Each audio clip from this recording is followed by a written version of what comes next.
As I mentioned in the unboxing episode of these wheels, Chinese manufacturers have been prolific in coming up with all these products in astonishing volume in the cycling industry. In the past, a lot of these factories were OEM builders, OEM makers, OEM manufacturers for a lot of the big names, like, for instance, Western brands, but now they are taking a strong foothold in the industry, front and center with their own branding, with their own product, with their own research, blah, blah, blah, blah. Not only that, now we actually will start seeing Chinese branded bicycles being ridden by a legitimate UCI Pro team. I believe it's Astana that will be riding on Chinese branded bikes in the Pro Tours this year. So that all said, a Chinese company, Nepest, reached out to me some month ago asking if I would be willing to share my thoughts on their wheel set with my audience. And today I'll be sharing with you my thoughts and opinions. So sit back, grab some coffee, let's talk about them. Roll the intro.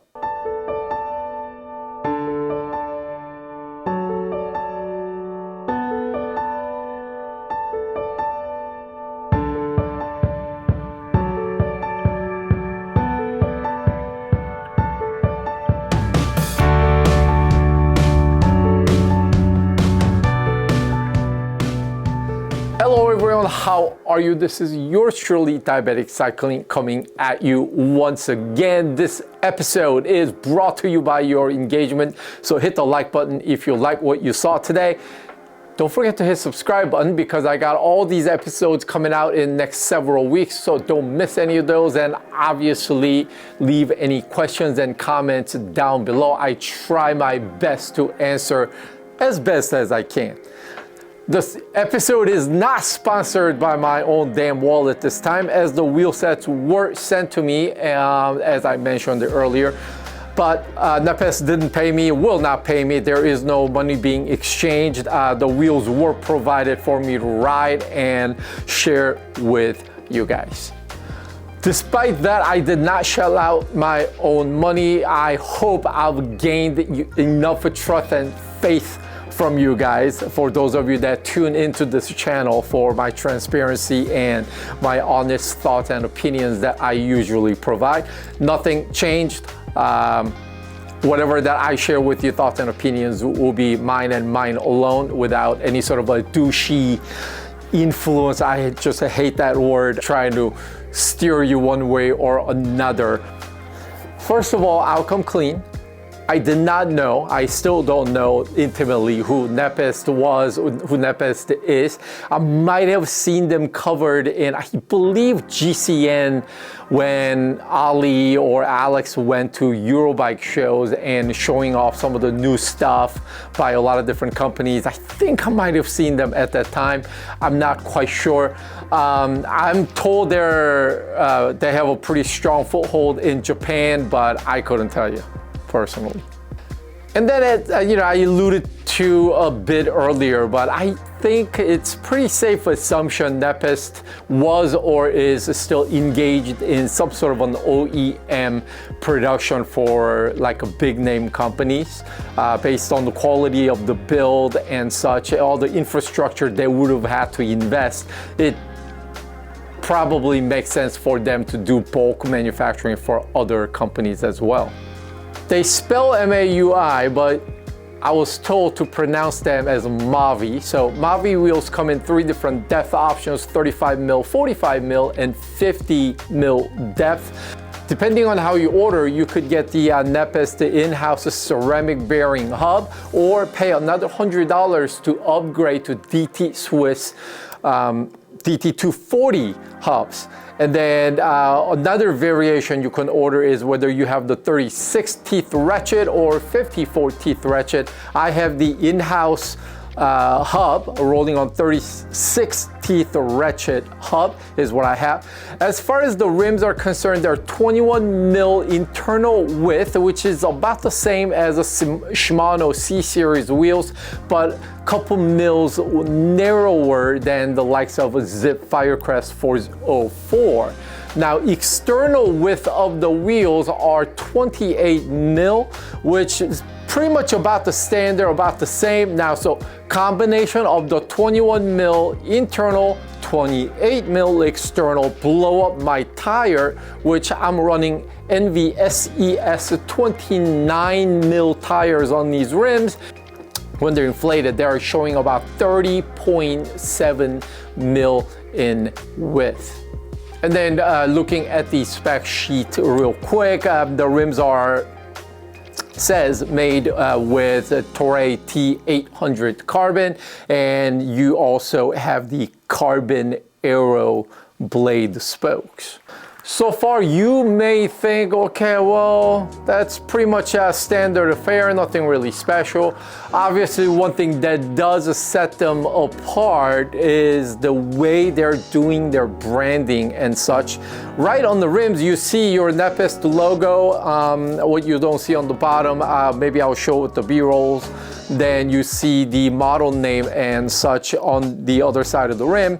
And they are laser etched. There's no decal or stickers to be seen. So, and a byproduct of that is it's very understated.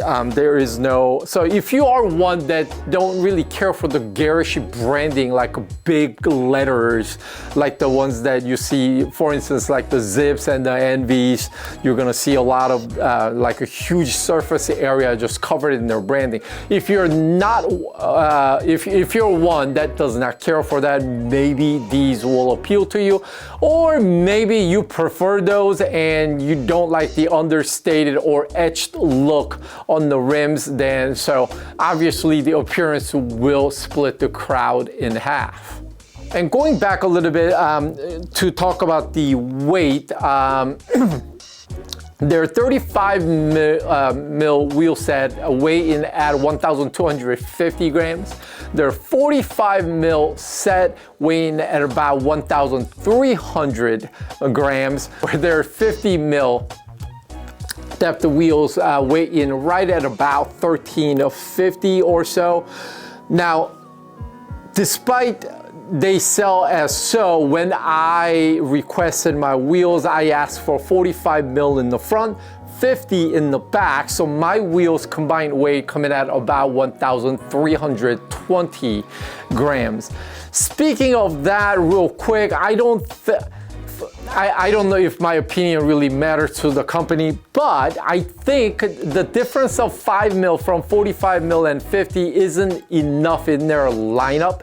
If they're gonna have 3 different depth variation, so I would recommend maybe 35 and the 45 as they have, and then eliminate the 50 and maybe go to about 55 or so, or even 60 to give like a little bit better coverage in their lineup, in their offering, because 45 mil set and the 50 mil set, I just don't know if there's enough difference there. We'll touch on the tubeless real quick. The rims are hooked and then they are tubeless compatible, so getting the tires seated, sealant and all that, everything went smoothly in the first shot, really no big deal. The rim surface, super clean, super nicely done with the carbon, the naked carbon weaving clearly visibly shown. No big issue. Rim tape comes with the wheel set, and then no big deal. It's always tough talking about bikes and wheels and such on this channel because there is no quantifiable standards of measurement. What may be comfortable to you may not be comfortable for me. What may not be stiff for you may be stiff enough for me, so on and so forth. So when I say, what am I gonna say? Well, the wheels don't roll correct. Wheels don't roll very well. Wheels roll very well. I mean, what does that even mean, right? Because we all have different standards in our opinions. So given that, let's talk about this real quick. As mentioned earlier, I'm riding 45 mil at the front, 50 mil in the back. That's about like a perfect depth for your everyday training riding rig, everyday riding, even for anything else, even if you're competitive, depending on the terrain, because you're not giving up on your aero advantage. At the same time, the wheels are light enough, they're not deep enough, susceptible to crosswinds and all that weight to weigh you down. So 45, 50 mil or so, just awesome for everyday riding, and these perform great in that environment. Whether the placebo effect or not, knowing that that I'm rolling on aero spokes or not, the wheels are formidable. Wheels perform absolutely formidable when on flat roads or on descents. So as I'm talking about the ride quality and such, and the type of wheels these are, I want to touch on this real quick. I mean, for a wheel set to weigh 1,300 grams, that is just so mind-boggling, because it wasn't that long ago when we were given a wheel set for, I don't know, maybe 1,500 grams, and those were tour-worthy, lightweight wheels coming in at 1,500 grams. But nowadays, I mean, if I took these on 35 mil depth, I mean, I would be at like 1,200 grams in weight. I mean, that's just crazy. But anyhow, with that said, despite 45 and 50 mil may not be as shallow as box rims from yesteryear, the wheels are plenty light enough, because my set is basically hair over 1,300 grams. The wheels perform absolutely devastatingly well on climbs, up to about 6 to 8% in gradient. I will give you a caveat. In my personal opinion, anything above 8 to 10% gradient, the wheels don't feel as snappy as some of my other climbing centric wheels. But overall, on the flats and the descent and climbing up to about, like I said, about 6 to 8% in gradient, these wheels perform absolutely well even on climbs. As mentioned earlier, my wheels are spec'd with their in-house ceramic bearing hubs with 36 teeth.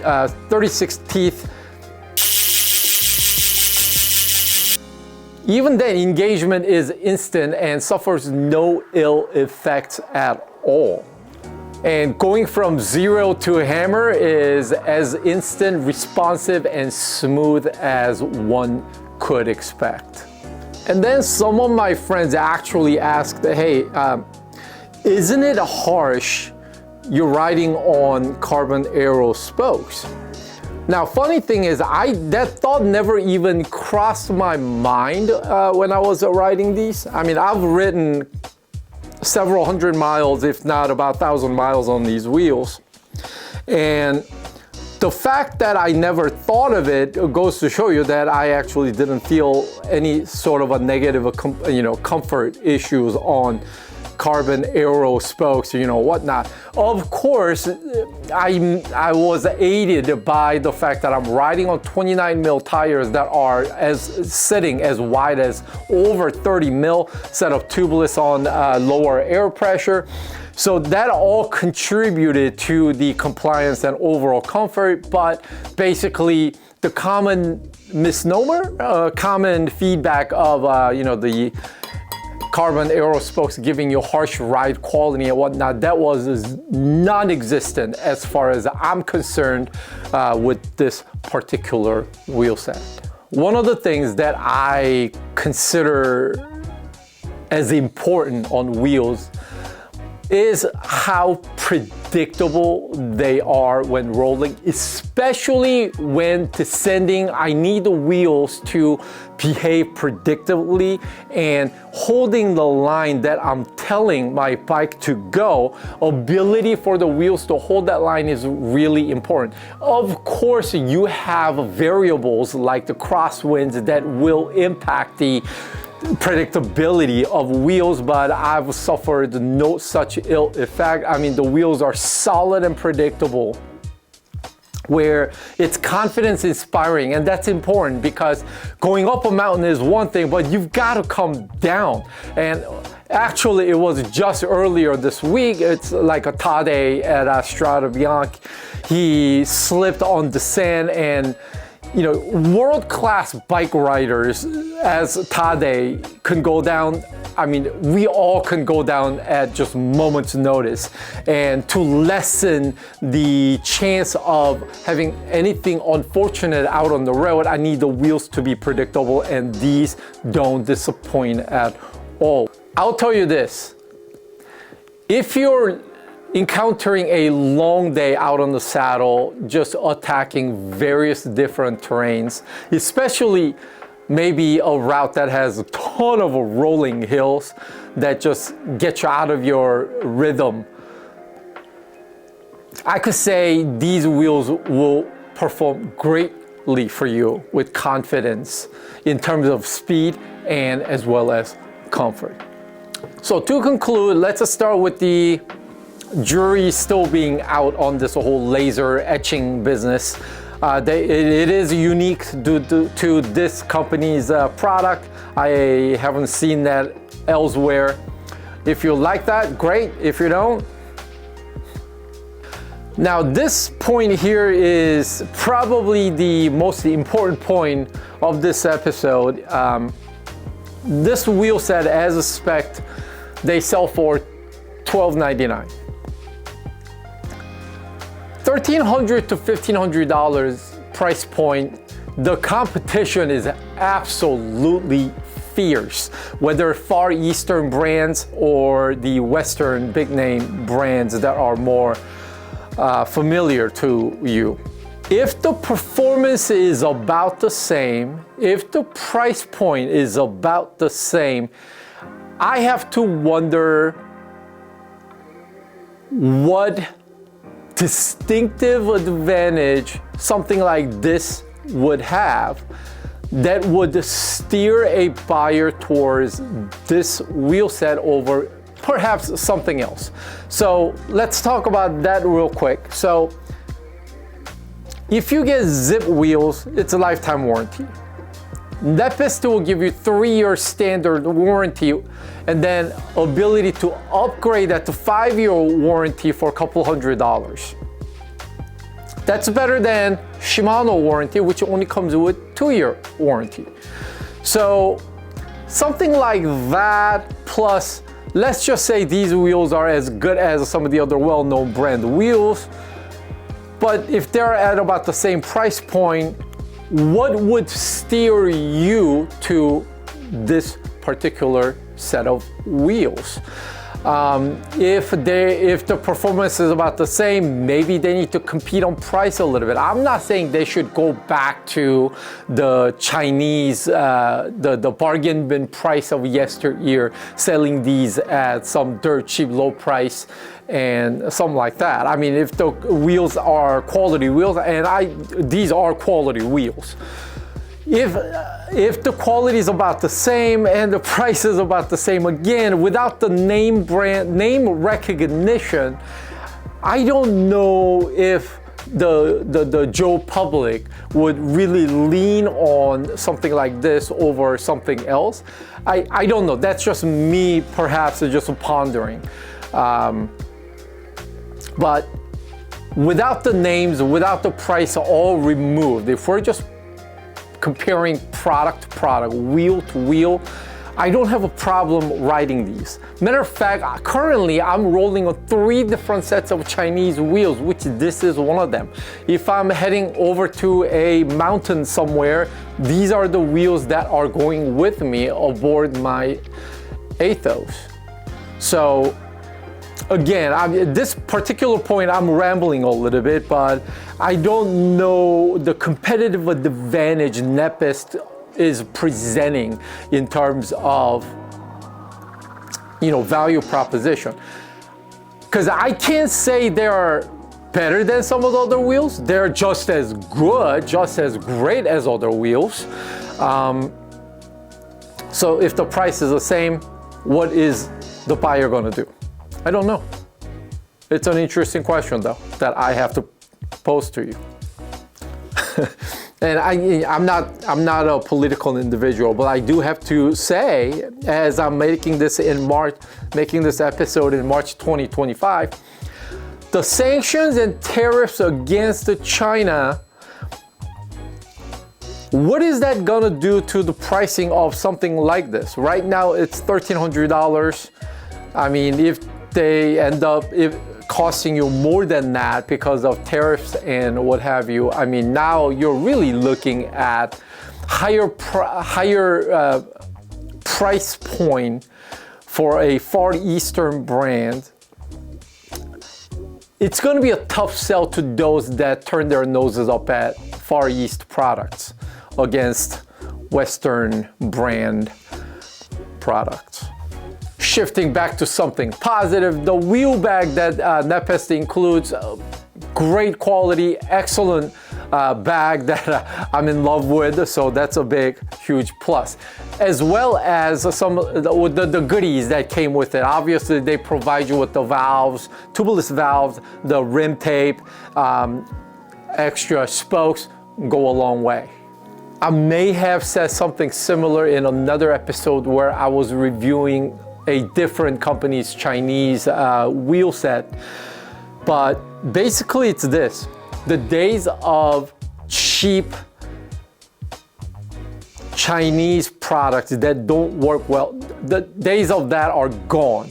Of course, you're gonna still find those here and there in the broader spectrum of cycling industry, but these companies seem to understand the needs of the riders, and they're trying their best to present us, the buying public, with a value proposition with quality products. As to whether $1,300 for this wheel set makes sense to you or not is not something that I can comment on. I can just tell you the wheels perform exceptional, flawless, and I mean, I would go to a battle with these wheels. Whether you're willing to shell out $1,300 for that yourself or not, that is a decision that you must make as a buyer. So as a last point to conclude this episode, listen, I don't want to come on this channel and tell you something is just great, especially for a product that was provided to me for me to share with the audience. But I can just share with you this. And I'm not trying to sound like a shill for this company. I have zero relationship with this organization. And I'm not afraid to say anything negative if I need to, because what if my relationship, the non-existent relationship, goes sour with this company? I don't really care. What I do care is to be able to share with you a quality product with my audience, for those, even if it's just one person, that would take what I have to say into serious consideration in your buying decision. That said, absolutely pleasantly surprised, I would take these wheels to a battle. If you subscribe to my Instagram, you would have seen me, and you will continue to see me roll on these wheels when I'm attacking mountains and climbs and so on and so forth. So proof is in the pudding. It's not a one and done thing where I review and then I toss them somewhere in a wheel bag and I never look at them again. It's not that. I'm actively running these wheels on my 8-toes to go do any time that I have to go do any serious climbing, prolonged climbs. So that's all I got to say. I ride with confidence with these wheels, and hopefully that means something to you. That's it for this episode, you guys. Like I said earlier, I got some interesting episodes coming up soon. The next episode will probably be my long-awaited Envy Melee review, comprehensive review. So definitely stay tuned for that. Subscribe if you haven't already. That's it. You've been awesome. I've been Diabetic Cycling. Until next time, be safe out there. Keep the rubber side down. I'm out. Be good humans.